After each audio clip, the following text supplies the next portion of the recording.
Assalamualaikum warahmatullahi wabarakatuh. Perkenalkan, nama saya Muhammad Faisal Fakih, NIM T 2019-1195. Baik, di sini saya akan menjelaskan mengenai sejarah dari metode manhaji.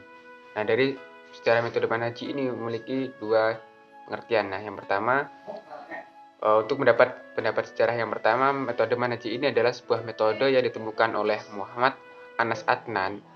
Beliau lahir di Desa Blimbing, Kabupaten Lamongan pada tanggal 8 Maret 1946.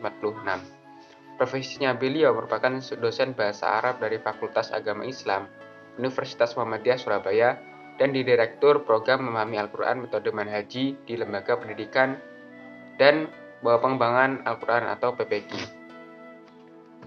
Dalam metode manhaji ini dapat memberikan sebuah kemudahan untuk semua kalangan masyarakat dalam memahami Al-Quran dengan berbagai jenjang. Beliau melihat metode manhaji ini adanya sebuah fakta dari masyarakat yang beranggapan bahwa memahami makna dari terjemahan Al-Quran terlihat sulit karena bahasa Arab jika dipelajari memang terkadang sulit. Padahal jika dipelajari dengan sungguh-sungguh, bahasa Arab tidaklah sulit karena Al-Quran telah menyebutkan dengan dua istilah, yaitu Al-Quran dan lisan.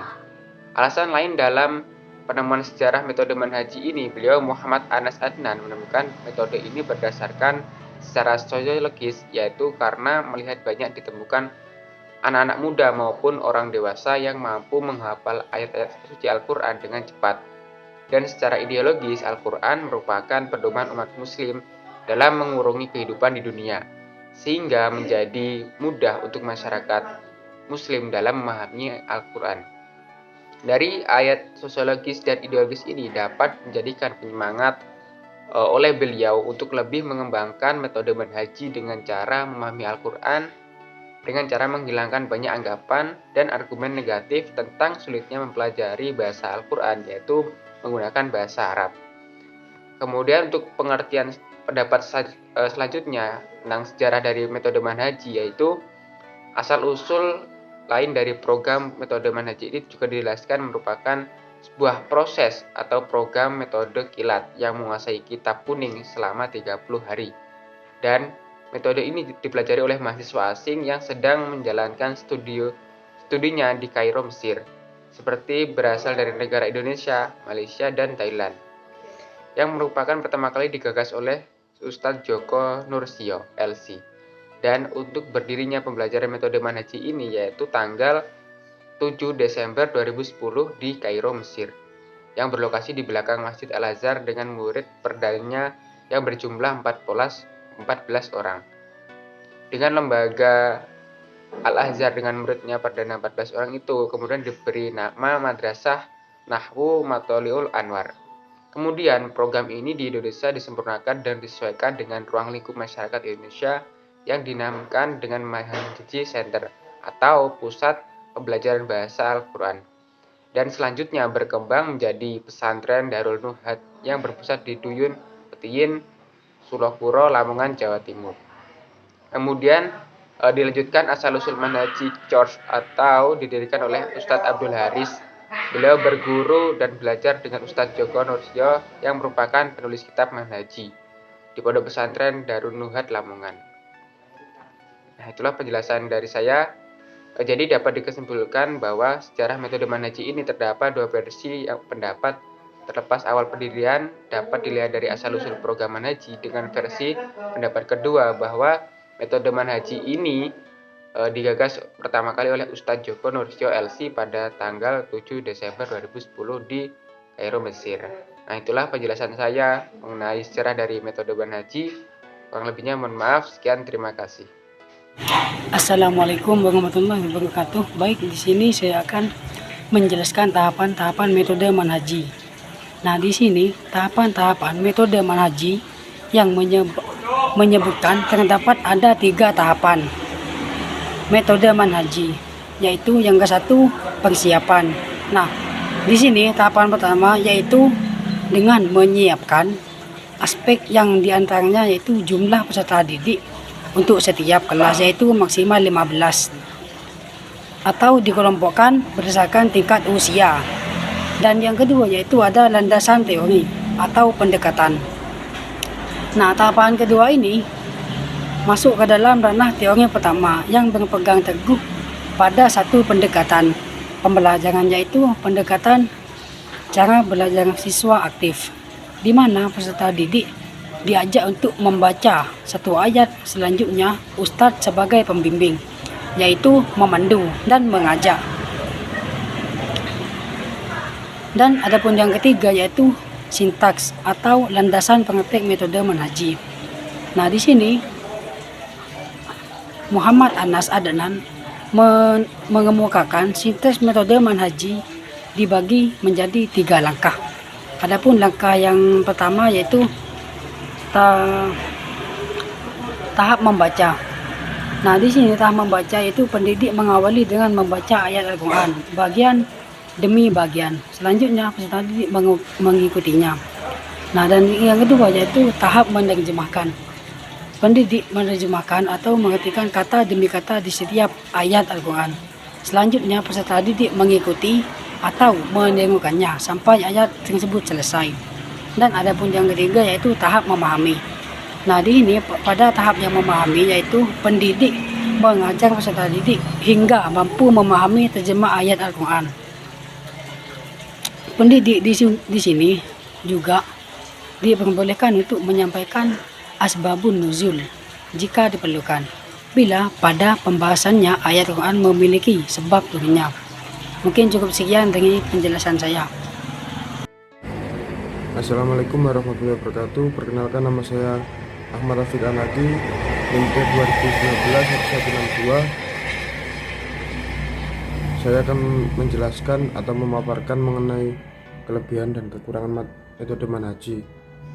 Langsung saja untuk kelebihan dari metode manhaji. Yang pertama, dari segi metodenya. Metode manhaji mengajak peserta didik untuk mempelajari langkah-langkah dalam memahami Al-Quran yang dimulai dari juz 1 secara berturut-turut dan seterusnya ke juz 2, 3, dan 4, sehingga peserta didik mampu memahami, mempelajari arti dan makna Al-Quran. Yang kedua, segi waktu belajarnya. Metode manhaji dilihat dari segi waktunya dapat ditempuh dengan relatif efektif, yaitu dapat disesuaikan dengan kemampuan peserta didik. Yang ketiga, segi kelembagaannya. Metode manhaji membuka peluang bagi peserta didik yang belum pernah mengenyam pendidikan di pondok pesantren untuk bisa memahami dan mempelajari ayat Al-Quran dan bahasa Arabnya dengan tepat. Yang keempat, dari segi sistemnya, metode manhaji menggunakan sistem CBSA dengan kelompok belajar maksimal 15 orang dan pendidikan sebagai pembimbing yang mendamping untuk memungkinkan peserta didik mempunyai daya serap yang lebih tinggi dan efektif. Yang kelima, segi pesertanya. Metode manhaji di sini sangat relevan diikuti oleh kelompok umur dengan usia 14-15 ke atas sampai usia yang tak terbatas, karena pada tahap usia tersebut peserta didik sudah bisa diajak berpikir, menalar, dan menganalisa. Yang keenam, segi waktu pelaksanaan. Pembelajaran terjemah Al-Quran dengan menggunakan metode manhaji dapat diselenggarakan kapan dan di mana saja, disesuaikan dengan situasi dan kondisi peserta didik, dan tidak terikat sistem tahun ajaran baru.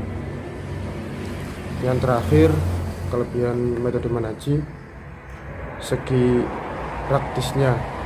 Metode manhaji di sini langsung menerapkan materi pelajaran berupa terjemah ayat-ayat Al-Quran dengan materi bahasa Arab, sehingga peserta didik tidak membutuhkan waktu secara khusus untuk belajar bahasa Arab. Itu pemaparan mengenai kelebihan metode manhaji. Selanjutnya, kekurangan metode manhaji. Metode manhaji di sini tidak adanya alat bantu atau media pembelajaran dan hanya menyediakan sumber pembelajaran berupa buku panduan yang terdiri dari 4 juz dengan terdapat contoh pada setiap juz buku tersebut.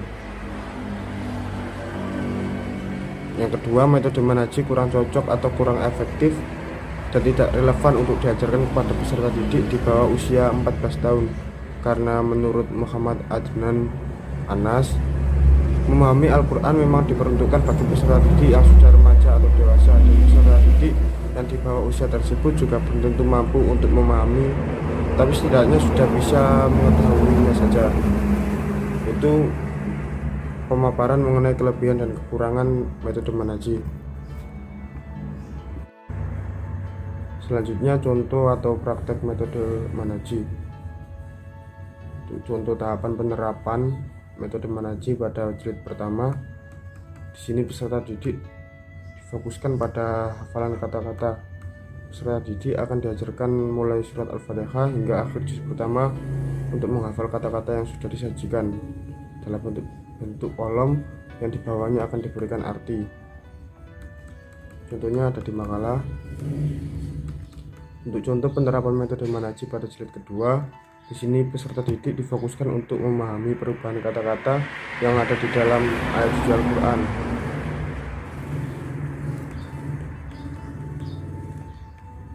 Untuk contoh tahapan penerapan metode manhaji pada jilid ketiga, di sini peserta didik difokuskan untuk memahami susunan kalimat yang diawali dengan mengenal dan memahami macam-macam karakter mabni atau harokat terakhir kata tetap dan mu'rab atau harokat terakhir kata berubah. Kemudian dianjurkan dengan peserta didik memahami jabatan kalimat seperti fi'il dan fa'il, mubtada dan khobar. Selanjutnya tahap terakhir pada juz 3, peserta didik diarahkan untuk bisa memahami susunan kalimat yang mempunyai dua jenis, yaitu jumlah fi'liyah dan jumlah ismiyah. Untuk contoh tahapan penerapan manhaji pada jilid terakhir atau jilid 4, di sini peserta didik difokuskan untuk memahami dan mengerti gaya bahasa Al-Quran atau biasa disebut dengan ilmu balaghah. Ilmu ini secara garis besar diklasifikasikan menjadi 3 bagian, yaitu ilmu ma'ani atau ilmu yang membahas tentang kesesuaian kalam.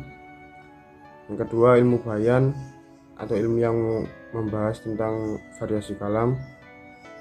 Yang ketiga ilmu badi atau ilmu yang membahas tentang keindahan kalam. Itu penjelasan dari saya, kurang lebihnya mohon maaf. Wassalamualaikum warahmatullahi wabarakatuh.